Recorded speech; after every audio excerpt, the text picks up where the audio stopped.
Lana, this is the best Christmas dinner I've ever eaten. Well, after your narrow escape, I'm only too glad you're here to enjoy it. You can thank Troy for that. Oh! Troy, what's wrong? Troy. Troy! Honestly, he's such a ham. Oh, hello everyone. Well, Marina and I have now made it back to Marineville for Christmas dinner.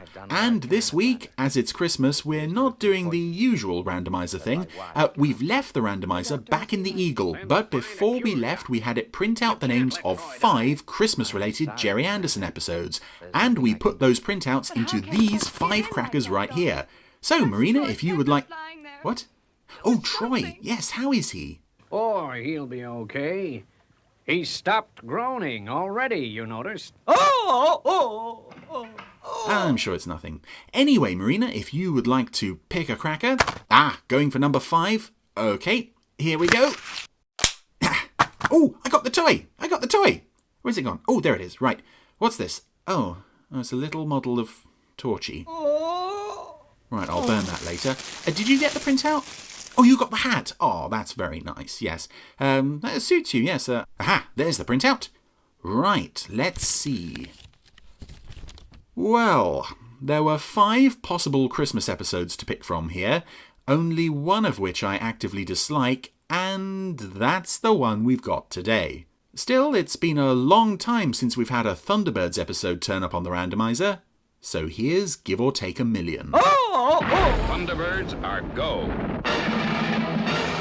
Christmas is a time that promises many wonderful things, and as with a lot of things in life, the reality never quite lives up to the promise. So, yeah, I'm disappointed to see this come up for Christmas, despite the fact that this is only our 2nd Thunderbirds episode on the randomizer.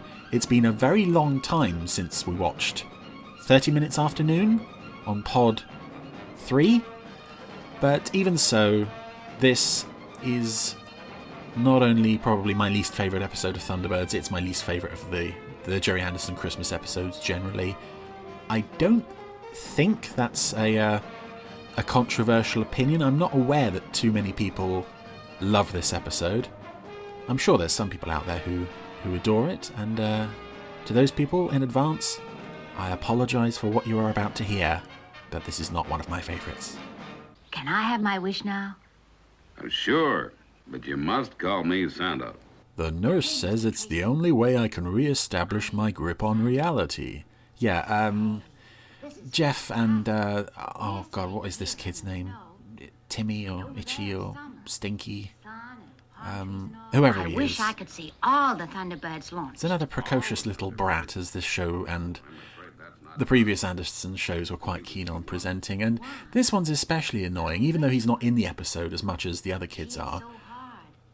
But he's, give me my wish. I want to see all the Thunderbirds.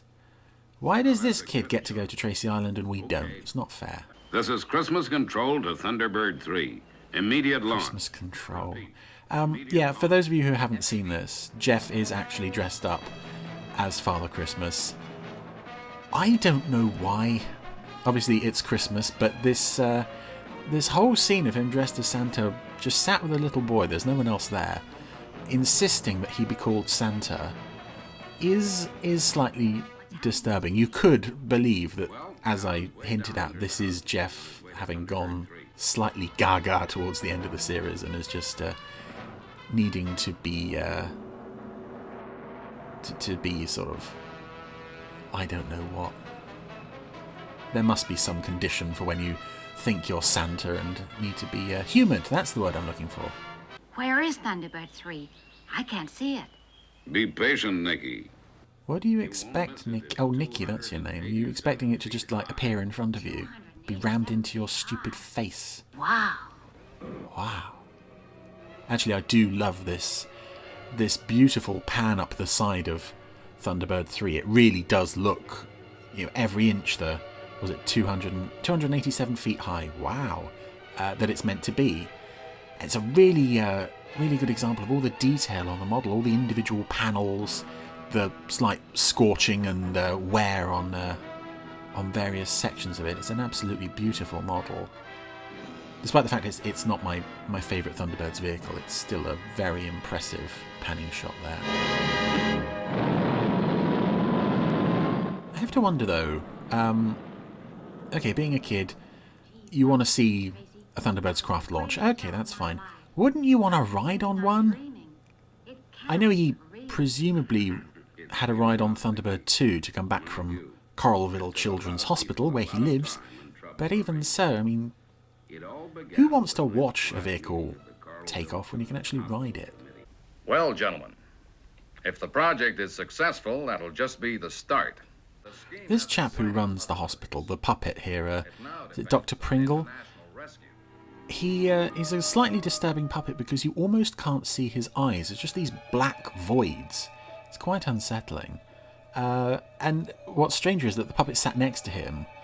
The toy shop owner chap, whose name I don't remember at the moment.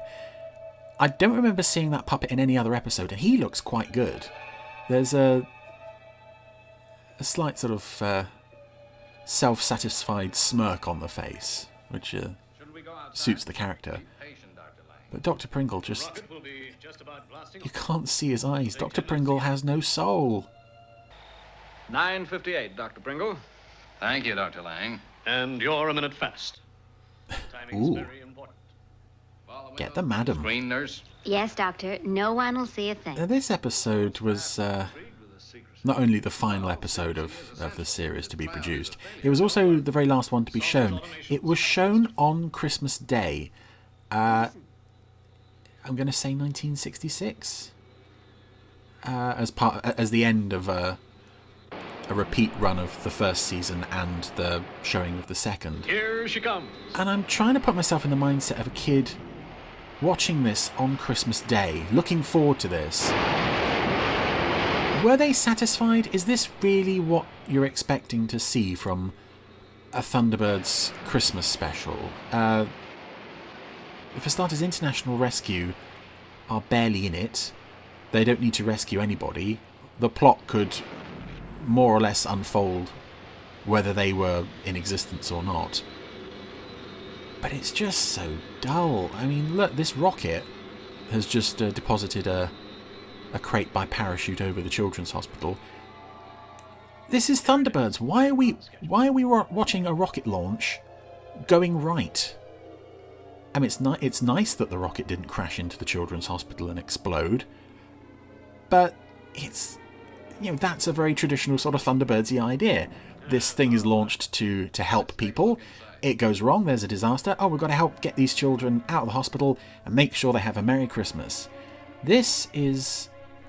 I just can't imagine any kid watching this on Christmas Day, no less, could be anything but disappointed. I could be wrong. Maybe there are dozens of Give or Take a Million fans out there who are going to criticise me for this, but... Oh, now that is something that I do like about this episode. In the car park where this canister has just landed, there is a sign, and it's quite visible, even on the DVDs. Coralville Hospital, please park prettily. That's quite sweet, Please park prettily. It rather says something about the quality of this episode that I'm forced to looking into the background to see if anything interesting is happening. Dr. Lang, call International Rescue. Yes, Doctor. But how do I find them? How do we know where their base is? Listen, Lang, just put out the call. They use any frequency. Yeah, you'd think after 32 episodes, International Rescue might have put out a pamphlet or something to cover this sort of situation. You shouldn't really have people wondering how to contact them this far into the series. And I'm sure John would appreciate somebody talking to him. It's not like he's overburdened with callers. International Rescue. This is Coralville Hospital calling International Rescue. Loud and clear, Coralville. Go ahead. And yet John always sounds so happy. It's amazing. He never sounds anything less than 100% chirpy and chipper. The rocket's ETA. 0900 hours. Right. We'll be ready at 09:15 to pick up the lucky winner. I really like John as well. He seems like a really nice guy. It's such a shame he got just such short shrift all the way through this show. Rescue involved. Wait and see, nurse. Just wait and see.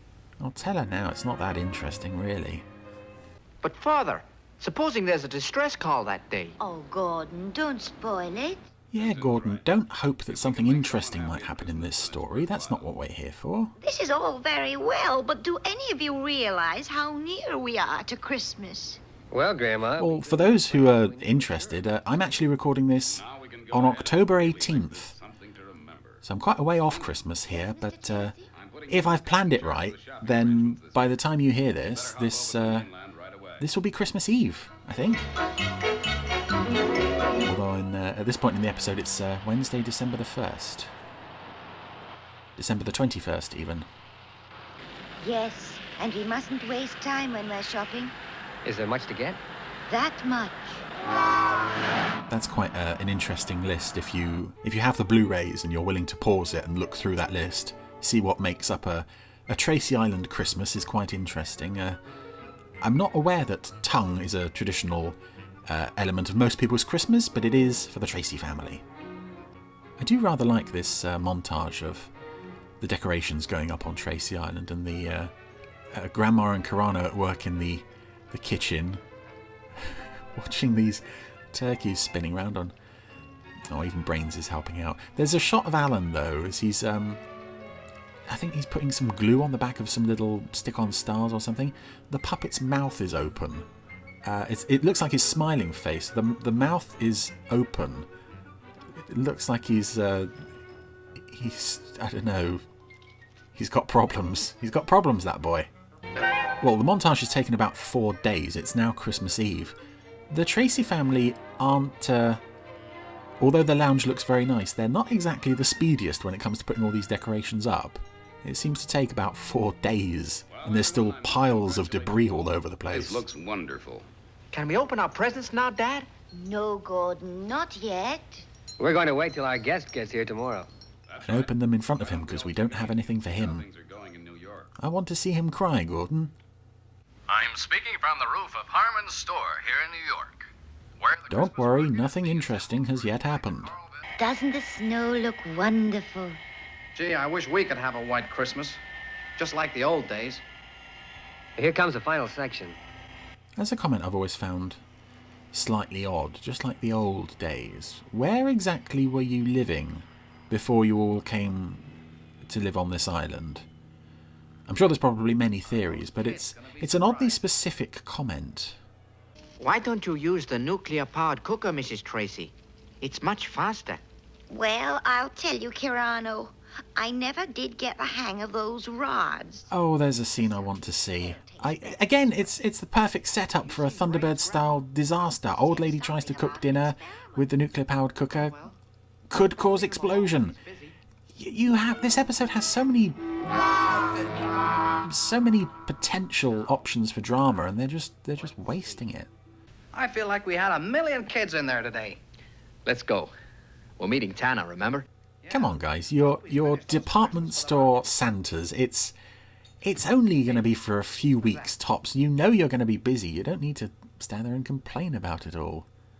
Some interesting Disney and Hanna-Barbera characters on this toy display here. All right, not a move. What's this? Some sort of game? Shut up, not a sound. And that actually, you heard the Jack-in-the-Box pop open there, and now the bad guys are here. I don't understand. Later on, the bad guys say that they were hiding their equipment in the Jack-in-the-Box. Were they themselves hiding in the Jack-in-the-Box? Or did the Jack-in-the-Box betray the department store Santas, and it was in league with the baddies the whole time? Too many questions, not enough answers. I'm really bored. You know, that's some alarm system. Yeah, those tiles on the floor could register a pin drop. Oh, really? I didn't know that. That's why I started talking to you about the thing that we both already know what it does. How much you think we'll get? Oh, about 10 million.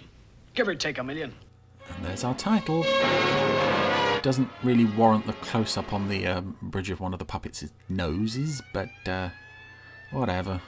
That's the best we can do for an ad break cliffhanger this week. Something that I always keep in mind when I'm watching this episode, which unfortunately I do watch every Christmas because I am just a glutton for punishment, although having watched this in October, maybe I won't watch it again this December. I just look at these scenes, these endless scenes of these two robbers breaking into the bank vault by cutting their way in through the department store. And you just wonder, you just think back to where all this started. You know, Trapped in the Sky, the Fire Flash, the Crab Logger, and no, not the Crab Logger, the Sidewinder, and Thompson Tower and the Sun Probe. All of these wonderful, exciting, terrific things, and now we're just very slowly cutting our way through a wall. Where did it go wrong? Something's gone wrong somewhere along the line. Some lucky kid will have the surprise of his life. Well, there it goes. I like kind of the idea of a child at Coralville Hospital opening the present and being confronted by this card saying you're going to stay with International Rescue for Christmas. I just wonder about how they actually sort of manage that. Do the staff at the hospital know who's getting the card? And if not, wouldn't like the other kids be upset? You know, here's little Stinky or Icky or whatever. Timmy. No. Nicky. Why does he get to go? It's not quite fair, really, is it? Oh my goodness, they're still drilling through the wall. They're only about 3/4 of the way through.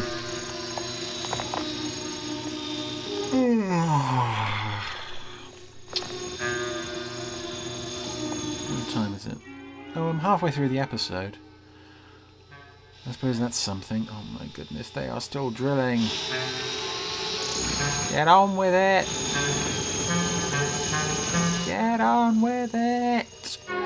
I'm especially puzzled by these scenes of the actual mall Santas who have been stripped down to their underoos. They've been tied to a chair together and they're trying to get themselves free. Do they actually manage it in the end? We see them struggling for quite a while, but as far as I remember, we don't actually see them get free in the end. It's a bit of a poor start to their Christmas. Oh my goodness. I'm tired. I'm very tired. I don't care. I really don't care. Because there's no reason to. Usually with Thunderbirds, you know, there are people who are in trouble, people who need to be helped.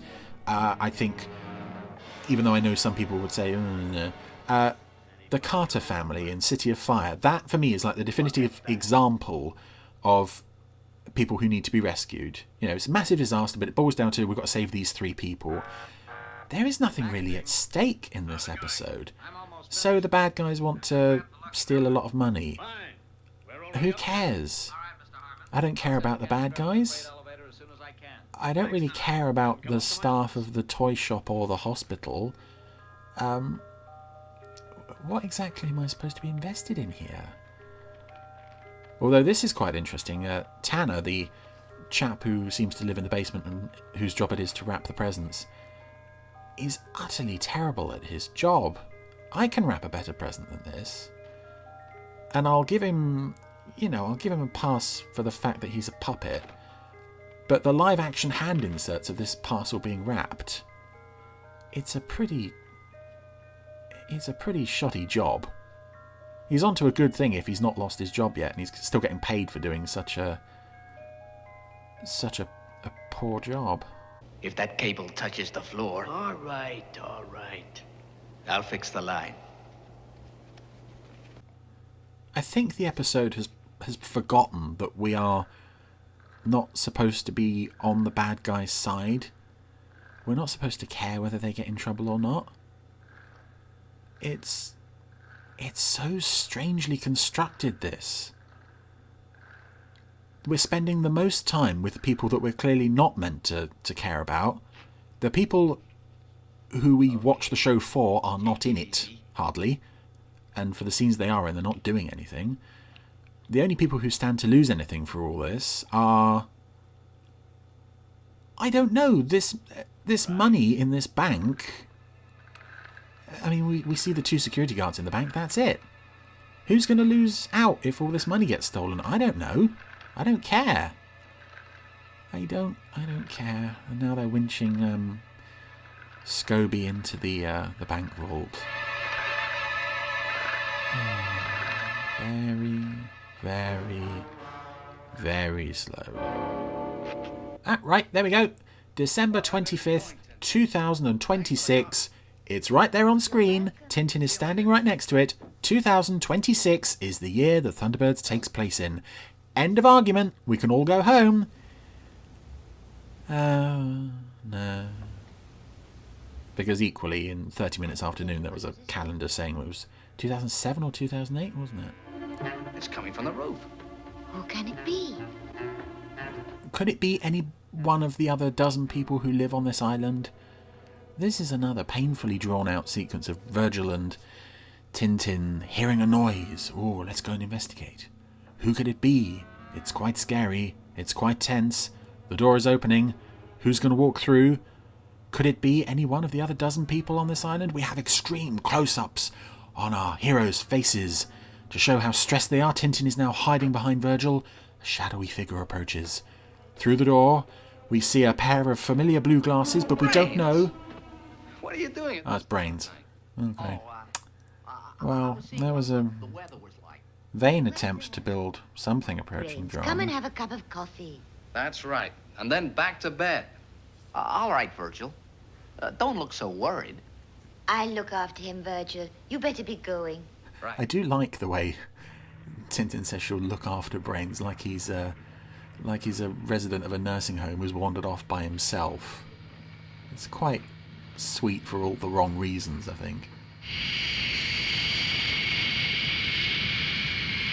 Well, Thunderbird 2 launch sequence. Can we have some funky music for this, please? Can we have some funky music for this, please? No, not even any funky music for this. Okay, whatever, I'm going to go get a drink. I'll be back in about 10 minutes. Maybe you'll have done something by then.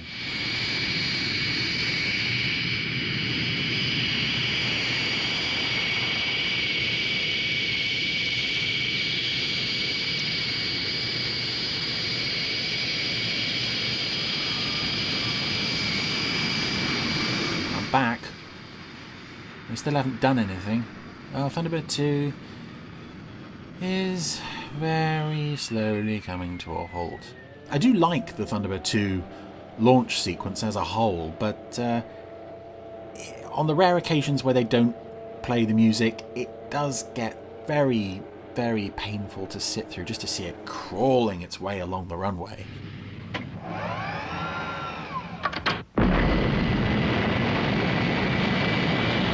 And it says something about how bad an episode is when even Thunderbird 2 can't save it.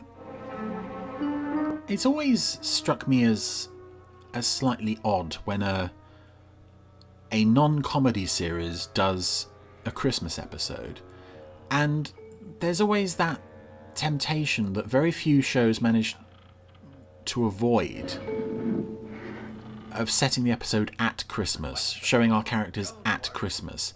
I think the main example of a series that has Christmas specials, and they always have to be set at Christmas, and it never adds anything, and probably takes quite a bit away from it, is Doctor Who. The modern Doctor Who.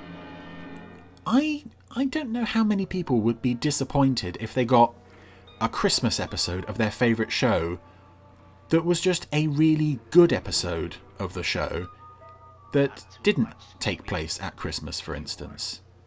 I don't think anybody would be disappointed if instead of this they had shown, I don't know, something like Atlantic Inferno or Path of Destruction. Just put your really best stuff out when you've got the largest possible audience.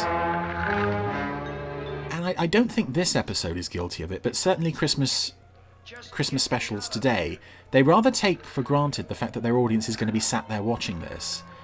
I think probably with this, they just... because they had struggled to adapt the series to a 50-minute format anyway back in the day, when they're stuck with this like non-starter of a story idea, they really have no idea what to do to keep it going. Much like I don't know how to keep this going at the moment. I mean, Scobie is now being slowly winched out of the vault. I don't care. I don't care. The pencil, you clumsy. This is a really good example of the lack of drama. You know, other episodes, oh, we've got to save the Fireflash before it crashes. Oh no, the crablogger's going to fall off a cliff. Here we have the bad guys about to be defeated by a pencil. The pencil gets its own ad break cliffhanger, of course. Again, that's the level of drama here. Welcome back to Harmon's store on this fine Christmas morning. Where still nothing has actually happened. Canister's ready, Mr. Harmon. Right, send it up in 5 minutes. I also have to question why exactly... oh,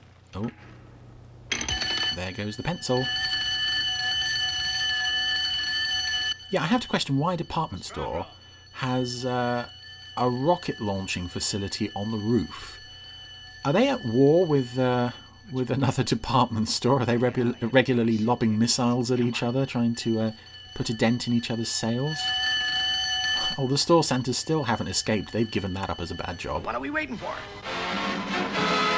Now, the baddies are attempting to escape by locking themselves in the canister that's going to be attached to the rocket and shot to the children's hospital. Now, obviously, they don't know that that's the plan. I don't quite know what they think is going to happen here. However, why are they dressed as Santas? Relax. We'll just have to try and bluff our way out. Again, what possible explanation can you have for the fact that you two guys are stowed away in this canister full of toys for children dressed as Santas? I know it's nice that they're trying to make Christmas special for somebody who's got nobody, but even so... The Thunderbird will cruise around until the winner is... Why are you wasting Thunderbird 2 on this? You have like you have a couple of personal jets. You could use one of those to make this trip. You don't need to take out Thunderbird 2. It's just to make the other kids feel bad when Binky... Nikki. When Nikki gets picked up. I can't even remember the kid's name. Over the head doctor chappie, Dr. Pringle, has got one of those binoculars that turned up quite often in Thunderbirds and other Anderson shows, where it holds on any vehicle that happens to be passing. It just holds on a shot of that vehicle, regardless of where the vehicle actually is. The character can just stare at it through the binoculars and it's right there in front of him, despite the fact that it's moving at like 500 miles an hour. Wonderful technology in the year of 2026. Right, Nurse Nimmo. Open it up. Yes, Doctor. Keep back. I'll do it. What's the meaning of this, Lang? Why has Dr. Lang got a gun? Does he get much use for that in the children's hospital? Is he sort of regularly called in to break up arguments and such in the dorm rooms or something? It's just occurred to me, so Harmon's store in New York is next to the Second National Bank. And the Second National Bank was what the Mistrons ended up destroying in the heart of New York. Does that mean they took out Harmon's store in the process? Does that mean we lost the grumpy department store Santas and the guy who can't wrap a present? What a great loss that would be. This, friends, has certainly been a Christmas to remember. Even though that was the title of the Stingray Christmas episode, which was much better and entertaining than our little Christmas failure. So I give you a toast. A Merry Christmas to one and all, especially the children at Coralville. Now, let's get drunk. Well, this Christmas will go down in the history of Coralville. We've had a rocket full of gifts for the children, plus a couple of crooks. But I still haven't found my eyes. Still, can't have everything.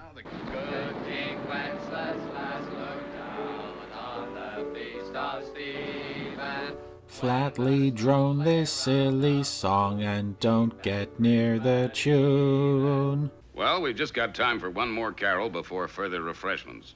Oh no, not more food. I love how Christmas on Tracy Island is like, it's so strictly regimented. Jeff has got this, like, concise timetable of when we're going to eat, when we're going to sing. Oh, it's snowing. I really like the end of this episode, despite the fact that I don't like the rest of this episode. I think this is a really nice way to end the show. Gee, snow and palm trees. Oh, except for this kid. You old devil, you've given us a real old... It's a really nice image, though, of the villa and the surrounding part of the island covered in snow. You just have to wonder, who was responsible for sweeping this up? I'm sure Brains would have designed it so that it was self-melting, but I just have this image of Parker a week later shoveling snow and getting absolutely nowhere with it. Well, that was a lump of coal, if ever there was one, in my Christmas stocking. Yeah, not a fan of this one. Definitely not a fan. As a Christmas episode, it's a failure on almost all fronts. It doesn't involve our characters at all, so there's really no reason to get too invested in it. We spend most of our time with the baddies. Kind of a mix-up of priorities there. And the people who are going to suffer the most, or the people who are going to benefit the most from what's going on, are just kind of like, they're not on screen. You know, it's the kids at the hospital. We don't see them. It's the people who own the money. We don't see that. And of course, this is the final episode of Thunderbirds. This is not a good note to go out on. This is not even an adequate note to go out on. This is just awful. I'm sorry if I upset anybody, if I've slagged off your favourite episode, but for me, this is not a very Merry Christmas. Goodbye.